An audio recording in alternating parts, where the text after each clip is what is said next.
Product universe here. Scott Bessent absolutely exposes Elizabeth Warren for her hypocrisy. This was totally savage. And so for a solid year while he ran for president, Donald Trump promised pretty much every day that he was going to lower costs on day one, if he was elected. Those were his words, not mine.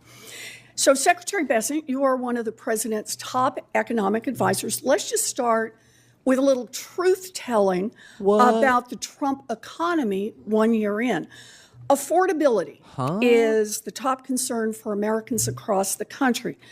Donald Trump has called affordability, I want to get this right, a hoax.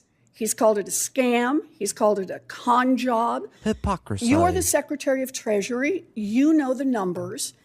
Is affordability a hoax, a scam, or a con job?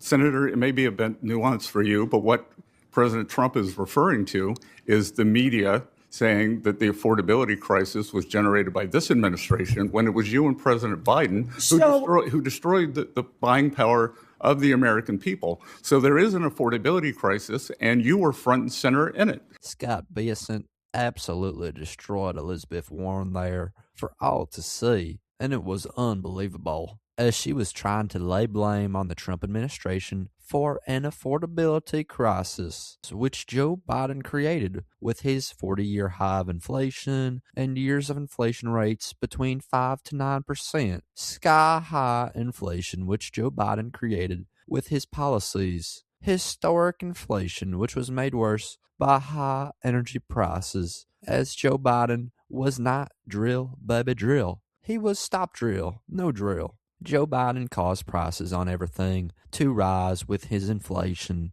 and also caused interest rates to go higher because of his high inflation as well. Joe Biden made everything unaffordable, not President Trump. President Trump is actually bringing down inflation, energy prices, and grocery prices. Scott Bessent was an absolute beast here. She unleashed the beast. How could you not like this answer there from Treasury Secretary Scott Bessent?